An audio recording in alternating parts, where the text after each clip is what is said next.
Hi everyone, today is technically July 16th, 2023.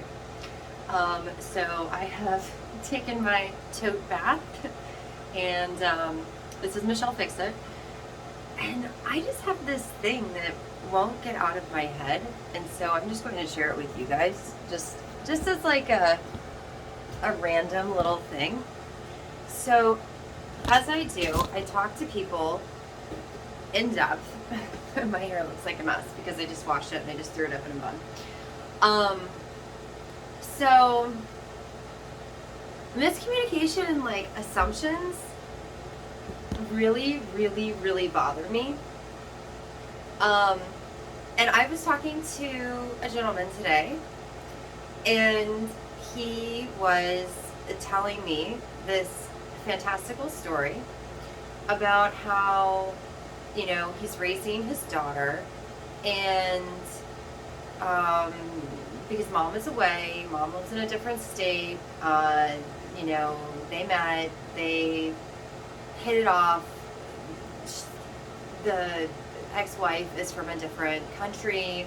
Everything was fantastic for like 2 years. They got married, like they did the fiance visa, they got married. And like things just started becoming a little toxic in their relationship.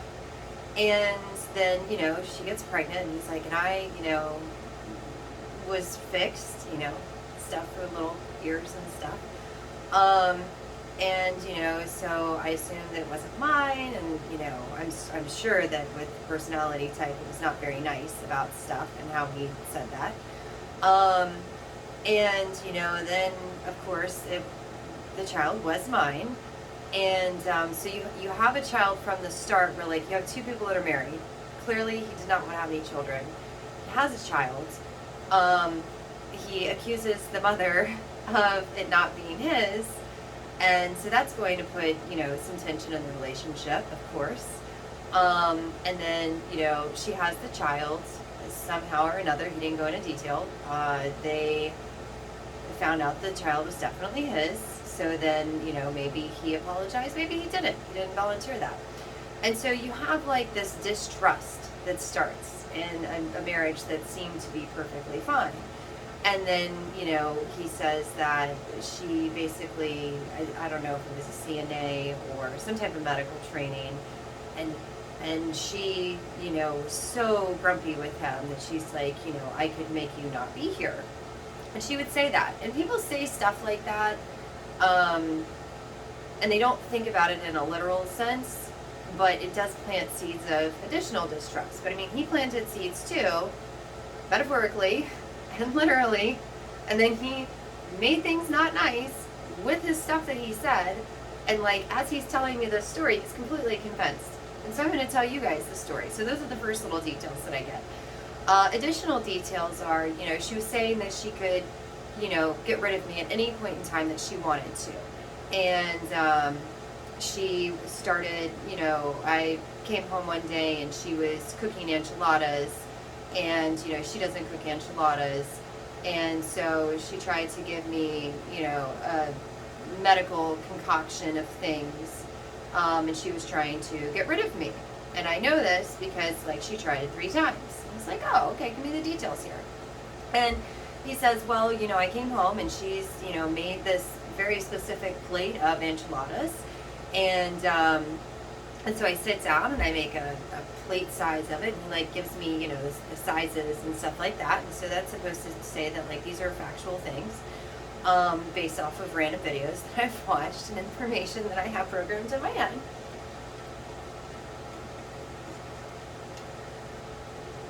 I'm also trying to hydrate because I kind of dehydrated myself a little bit today. And so I sit down and I have this plate of food and these enchiladas, and then all of a sudden my heart starts racing, and I never have any medical issues at all, blah blah blah blah blah. And my heart is racing and my pulse and my head, and I just feel terrible. And so I just say, you know what, I'm not eating any more of this, something is wrong with it, it's causing an issue, and I threw it outside and I gave it to the dogs. And so a little bit, time goes by, and she does it again. She makes the enchiladas, and I have the same reaction, and my heart is pounding, and my face, and all these reactions, and so I throw it out and I give it to the dogs.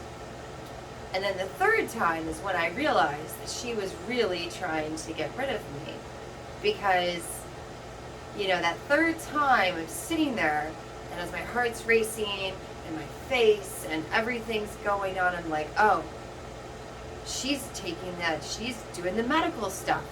She's got her hands on a concoction of little things, and she's trying to cause a toxic reaction for me. Again, itty bitty ears. I try to make it. So she's really trying to get rid of me for good. And so I threw it out and I gave it to the dogs, and I asked her, I said, are you trying to get rid of me permanently? And she looks at me with this very stern face and she says, I can't prove it, can you? And that's when I knew that I had to get out of that relationship, because she was trying to get rid of me permanently.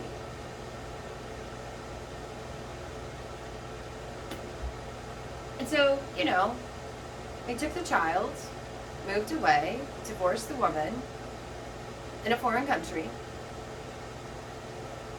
And I'm just sitting there, and I didn't say anything for a little bit, because as soon as he said all this stuff, I was just like, bing, bing, bing. Because I'm a very literal person, and I don't make assumptions. I base my life on factual information. I hate making assumptions on stuff. I only make assumptions based off of human nature. Like, I'll get a story and someone will say, oh, I was walking down the street and this person just like punched me in the face for no reason. Like, I want to talk to the other person. I want to see their perspective, because there's two sides to every story. So I'm going to let you guys sit here for a minute while I partake in my sweet tea. I know, I'm talking about hydration and I'm drinking sweet tea. I also have like electrolytes and water and stuff earlier. So just think about it for a moment. What would be your first thing that you think about this? Because I said something to him and he just doesn't like me. Because clearly, not only do I get all the isms because like I'm from Mississippi, they always come out, and then people get really mad at me because like I'm so anti-isms, it's like ridiculous. It's ridiculous that other people are so pro-isms and act like they don't exist isms. Anyways, he told me his whole story, and I guess he said it a bunch of times. And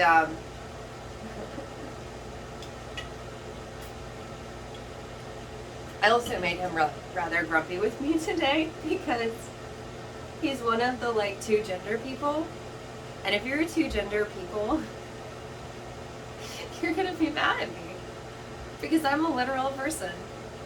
So earlier in the day, after this conversation, yeah, and I mean, I feel like a jerk too, because like he took me to AutoZone because I needed a ride to AutoZone, because the truck was, my Trailblazer was up on the lift, and Daddy Cat Dog, his Ram had a big trailer hooked up to it, and he was going to take it off of there, and then the guy was like, hey, I'll take you. I was like, okay, cool. And so after this whole conversation, as he was grumping about a bunch of stuff, and like the world is terrible, and Gerbicatas, and younger generation, and all that stuff, and like I guess that's just a generationalism. And I wasn't aware, because I was living in my own little bubble, and now that I am aware, I'm going to work on fixing the issues that I can see. As people open their mouths to me, I'll just work on fixing issues. I mean, I'm one person, but like if I was put into a position of like, I don't know, being able to like make more decisions and have more, time and money and people available, I could do a lot of stuff. But anyways, just to let you, keep thinking about it. And hopefully you guys just immediately thought of it, and if you didn't, then like, man, oh man. So later on in the day, I was like, are you one of those two gender people? She's like, yes, I am. I'm a two gender person, and there's only two genders. God created blah, blah, blah, blah, blah, and da, da, da, da, da, and everybody's getting poisoned, and everybody's misguided, and blah, blah, blah, blah, blah, blah, blah, blah, blah. I'm like, okay. Maybe I'll transition to the whole Elvis and Marilyn Monroe and all the rest of that stuff. But I didn't get a chance to do that because he was so stuck in his thought process that it just kind of blew him away. So I was like, so you only believe that there are two genders? He's like, there are only two genders. I'm like, okay. You believe in genetics, right? And chromosomes? Yeah, there's only two. There's only two different ones. There's you got the parts or you don't have the parts. And that's how he said it to me. And it made me so grumpy. And I was like, okay, so sir, I'm going to blow your minds. Gender-wise, chromosomes, there are 3. Uno, dos, tres. It's like, no, there's not. No, there's not. I thought that I thought you were Stan's daughter. I'm like, I am Stan's daughter. So here's the thing. XXY, or I messed it up. XX is a female gender, chromosomes. XY is a boy, and XXY. Uno, dos, tres. Ding! And he said, well, what is that? And he said, it's an XXY. It's all 3. You can have externally male parts and internally female parts, or you can have externally female parts and internally male parts. That's it. Oh, it's just a rare fluke in nature. Okay, well, Stan the man's got a dog. Oh, it's a hermaphrodite. Okay, well, it's called oh man, I had it earlier. It's like Klinefelter syndrome. He's like, that's really rare. Is it really rare, sir? Your buddy's dog has it.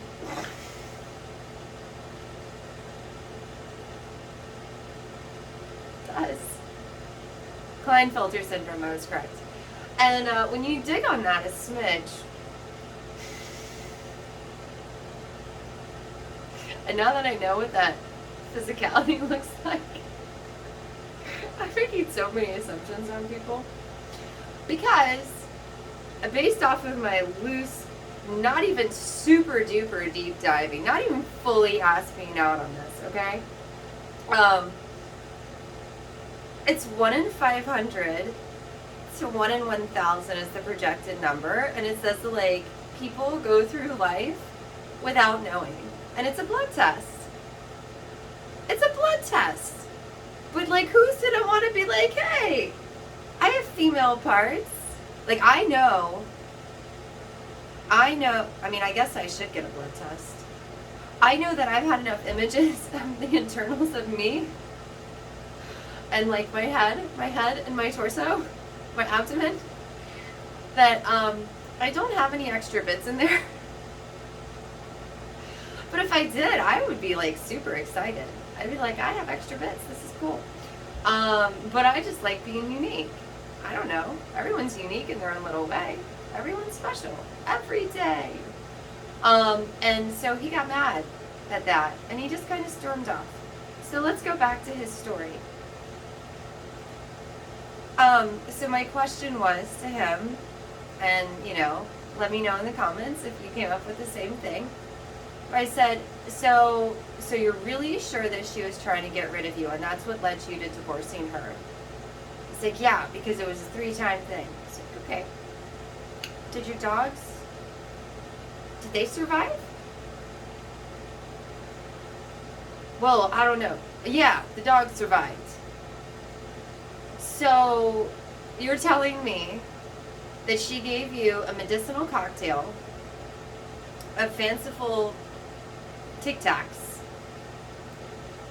and you fed it to your dogs 2 times. Well, I mean, I don't know if you fed it to them on the 3rd time. And it was she was trying to get rid of you permanently, but your puppies survived.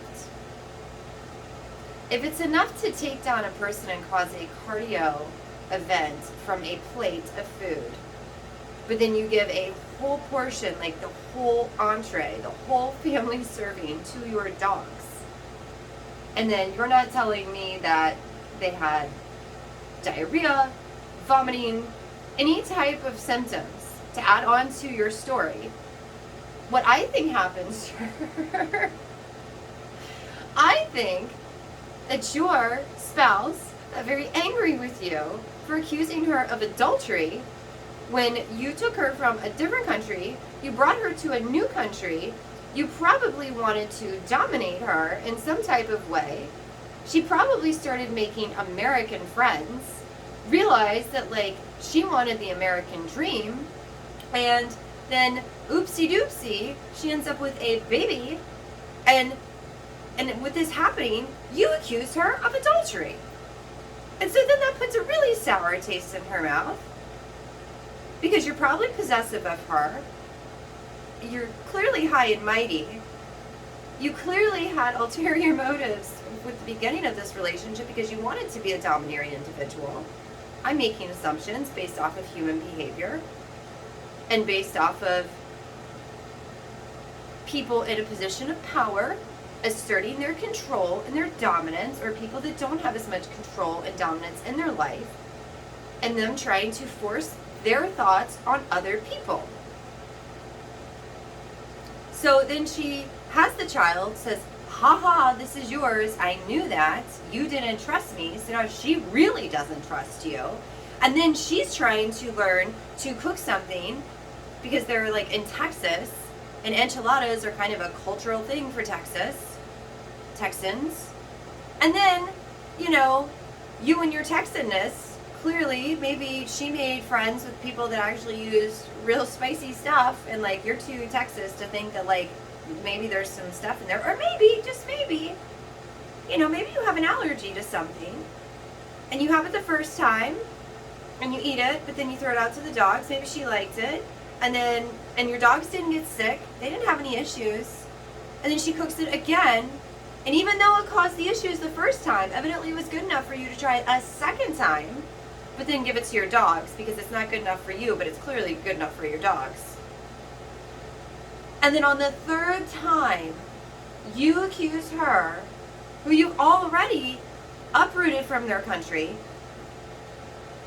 planted seeds, accused someone else of planting seeds, created all this distrust, and then you accuse, and then once they're trying to, like, I don't know, have a career and have some type of life without you and your possessiveness, because that's what people do. People are very possessive. That's why I do systems checks all the time. Like, am I being mean to a person? Are they trying to take advantage of me? Am I inadvertently taking advantage of them? Because I have justice going on in my mind 24/7. I have best case, worst case for everything, and landing in gray, okay? And so it's just really frustrating, because like here he is raising this poor child, which, you know, clearly he's the lesser of the two evils with this situation, but to grow up with that storyline of why your father left your mother, and then be the child in the middle of that, it's just ridiculous. So no, the dogs didn't have any issues, but it was enough to take down a person, but it wasn't enough to take down an animal. I'm just saying, we have common sense stuff. How many people do the same thing? I don't understand. Like, when my brain got super stretched out from the seizure time period for my poor little Charlie, my brain went hyper rational. Even when irrational thoughts were creeping into my thought process, it was best case, worst case. And I had certain people that I was talking to, and I'm like, either I'm a cuckoo bird or rational explanation. Why don't other people run system checks on themselves?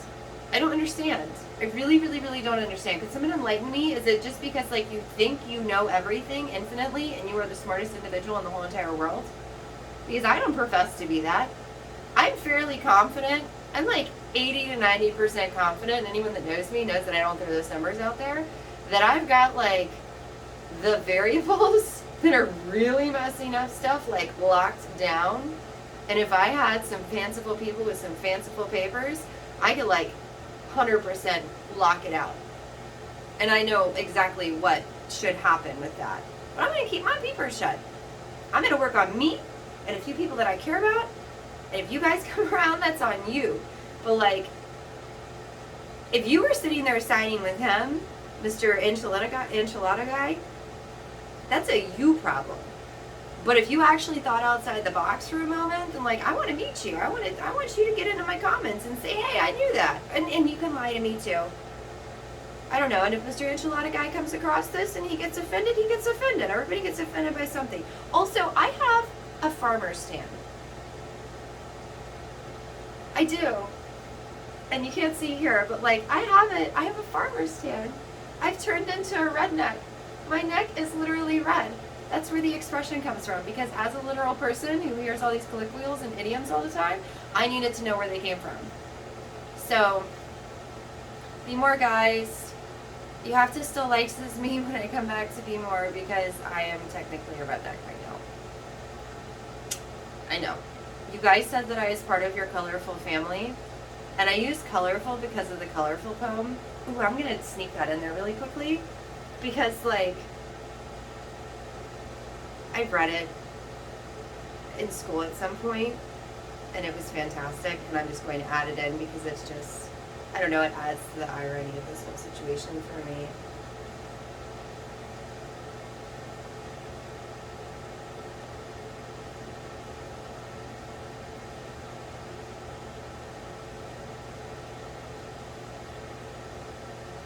Oh, come on.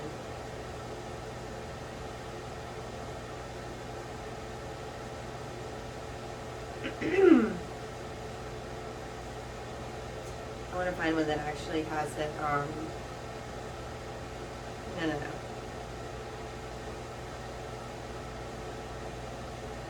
I got it. I love it. What? I don't want to go into Facebook. I just want to know who wrote this.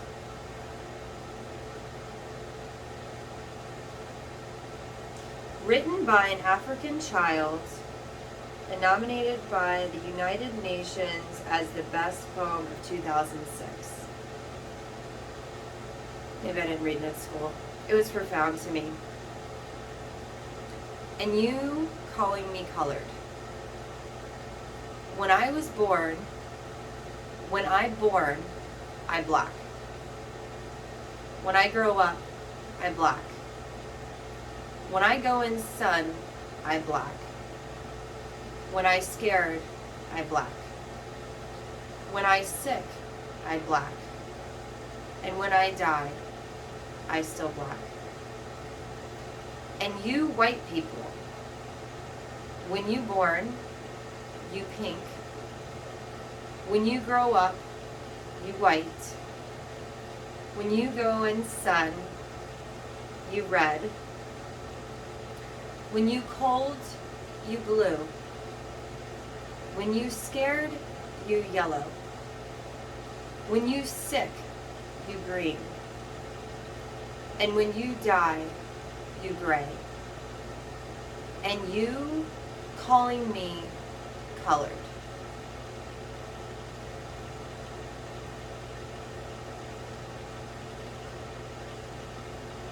When I say colorful, I think of this poem. Because colorful person to me is someone that is fanciful. I have no more nails.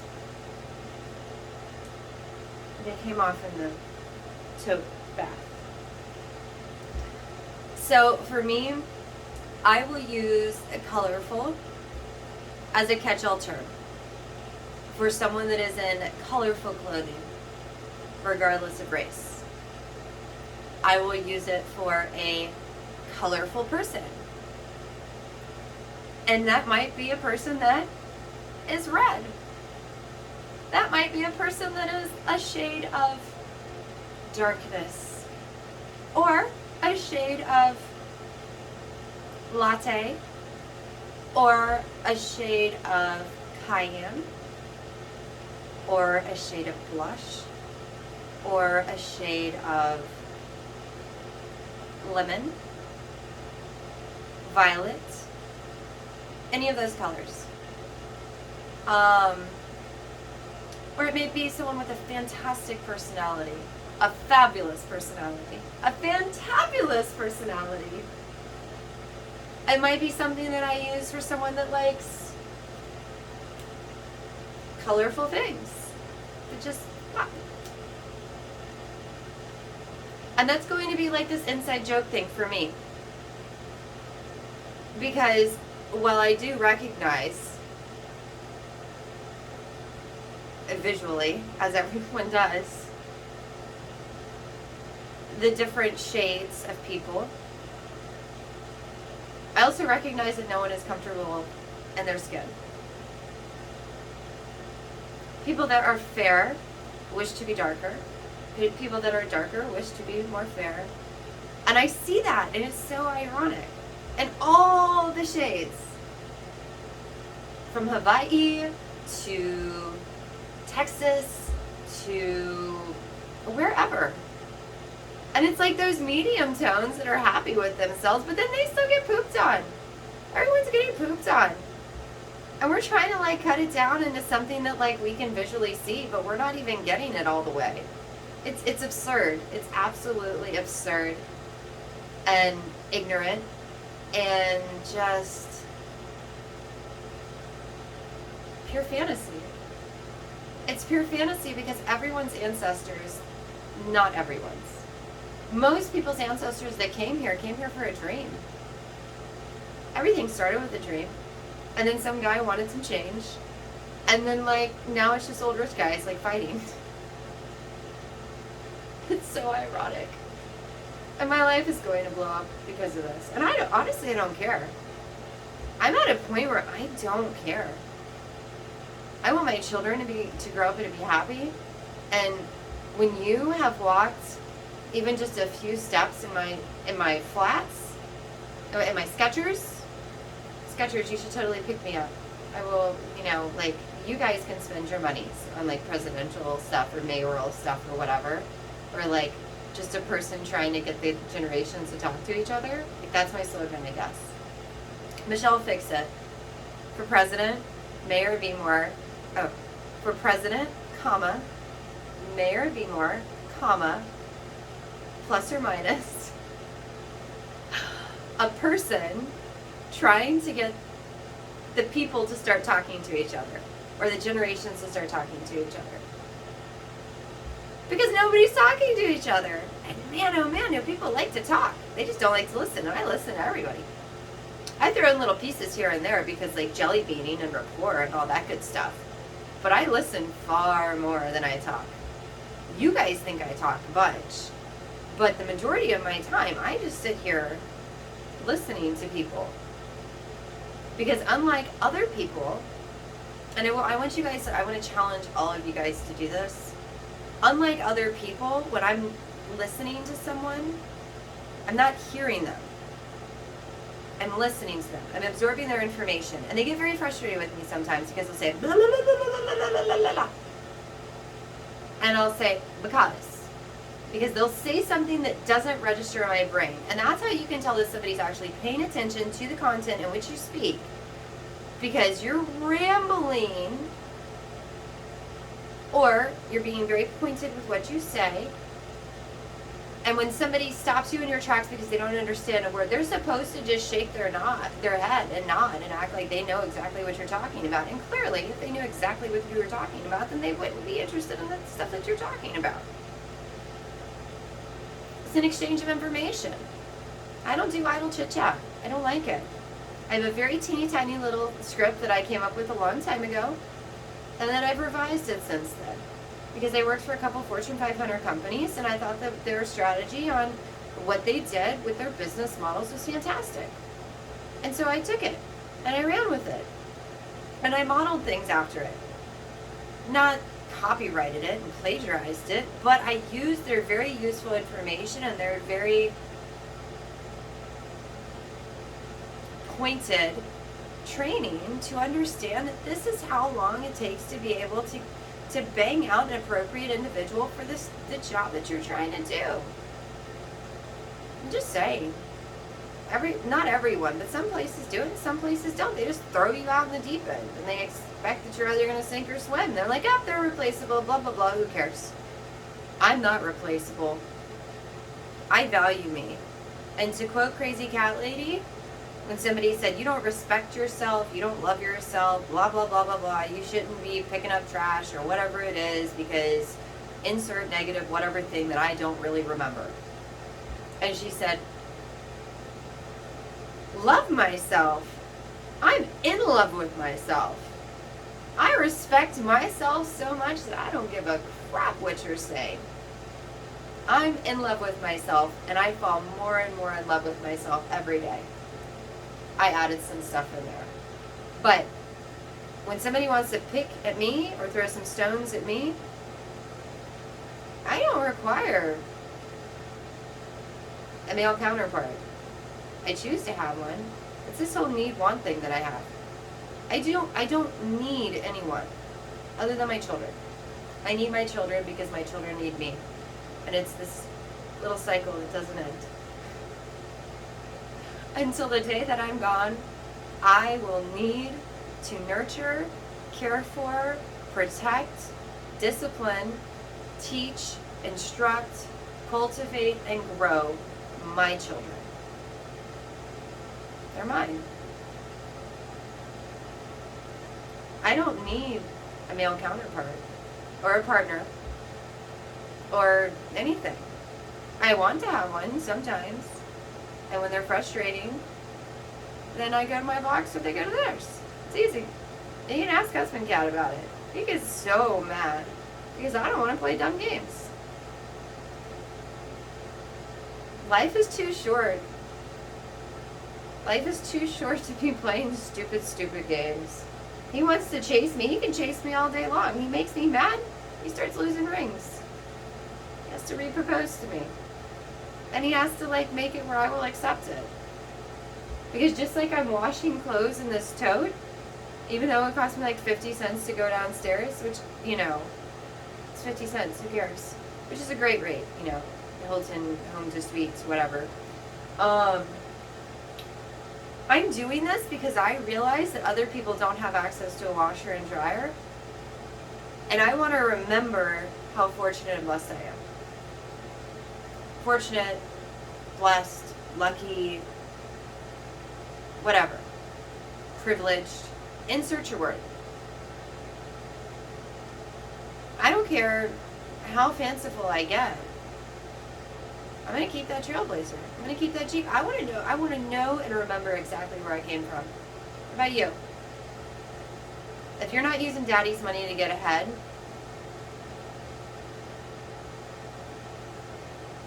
that's an inside joke in my head. Or saying that people aren't colorful in whatever way, if they don't vote for you, even though you are not a colorful person by any stretch of the imagination, at least my imagination, please enlighten me, because I would like to change the perspective on stuff. And I'm sure that people are going to get super grumpy. They're going to be like, avocados, avocados, avocados. I know all the worst things I've ever done in my life. And they are nothing compared to the things that other people have done in theirs. I've been accused of things that I didn't do. I've had people develop mob mentality. I've had people that told me that I was a mentor, just try to tear me apart. There's a whole bunch of stuff. I don't care. This is me just trying to connect with my firstborn and realizing that there's a lot of problems, realizing that I figured out a bunch of stuff with my youngest, realizing that a lot of other children are not as fortunate as my son is to have me as a mommy. This is me being boastful. This is me telling you, whoever you are, that I stretched my brain out so much in the quest for making sure that my child survived life, not just in utero, Not just the first few hours of his life where he should have been evaluated, and I have that documentation from the maternal fetal medicine place. Not the misjudgments, miscarriages that the medical staff had at various particular places with not communicating, which could have very easily cost my son his life, which could have just ended in a lawsuit and like, yay, money. But no, I would have had a loss of human life. I'm sure that we could probably still go after them for that, for everything that's going on with him. But in the quest for making sure that he stayed alive, and the pleading and begging and thanking and prayer that I choose to have when I do not force upon other people, the crusades, how did that end for everybody? Did that end really well? I have my beliefs, you have yours. I'm not going to shove my beliefs on you. I don't want you to shove yours on me. I'll go to other little places and see what the other little people are doing. If you talk to trees, I'll go out there and I'll talk to some trees with you. And if I feel something, I'll let you know. I'm that kind of a person. It's not blasphemous. It's checking on other people. Trying to see what they do. Again, like, kind of like a little Goldilocks of husbands. Can't stand that. But I also want to give some of them the benefit of doubt, because if I'm true on some of the stuff, then maybe, just maybe, they weren't all bad guys. Because I have a multifactorial thing that I have figured out and that I'm running tests on. And I've got nothing but, as soon as I get these boxes off the ground, I have nothing but time. Husband cat literally doesn't care what I do as long as the babies are taken care of and as long as I'm happy and not grumpy. And like, we have great times together whenever we're together. He's a good husband cat. Because I want freedom. I need freedom. And luckily, my crazy cat also requires lots of freedom. So we're the perfect pair on that. Because, like, as long as, we don't do certain things and the other person just doesn't care. I do have to check and make sure that he didn't kill his truck. If he myrtleized his truck, I don't know. I'm gonna be really, really mad. My eyes are red. I'm so tired. But I just had to let you guys know that. When you hear a story, don't just automatically side with one side of the story. Try to think of human nature and try to get the other perspective before you just say, and try not to be so biased with the information that you're arguing about something that, like, shouldn't be argued with. Like, Mommy Cat, I love you so much. You're not watching my videos right now. That hurts my feelings. I'll survive. I'll be okay. But you were completely biased with one of your kittens. So much so that when your other kitten literally has videography of the stupid stuff that happened, the other kitten still gets yelled at. That's not fair. You play favorites. You do. And then you try to, like, smush me down into a box.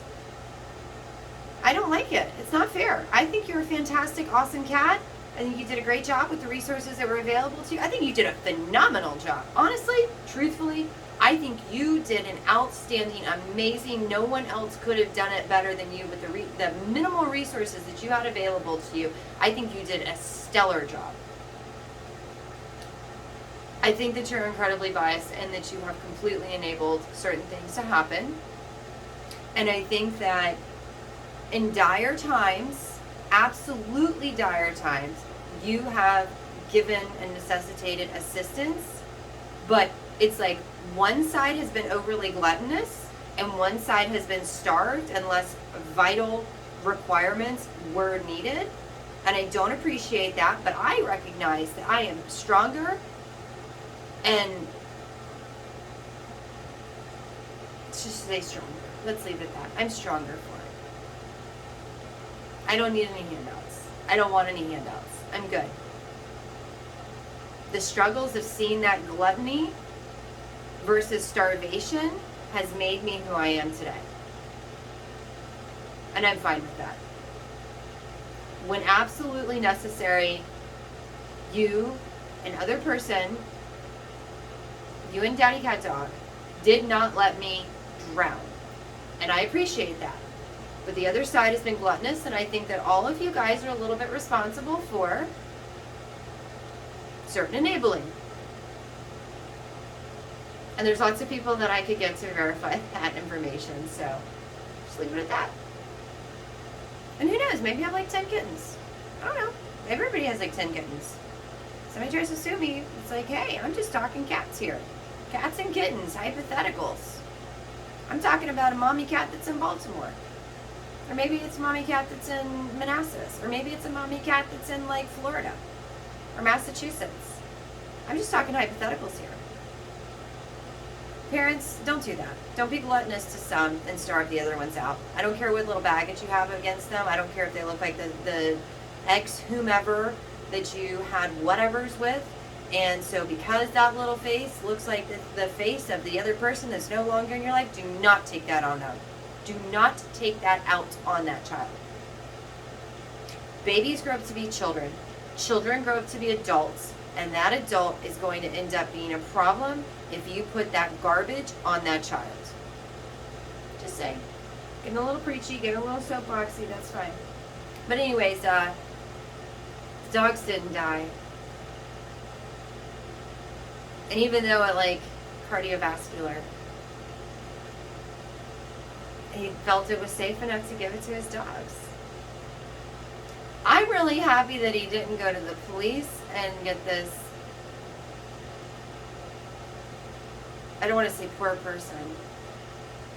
I'm really happy that she survived all of that. That's what I'm happy about. And she still has a great relationship with her child, and that's great. And I'm proud of that. So guys, think it out. Guys, gals, me's and no's, think it out. Don't be mean to babies. I'll see you guys next time. I'm super tired. I'm taking a night.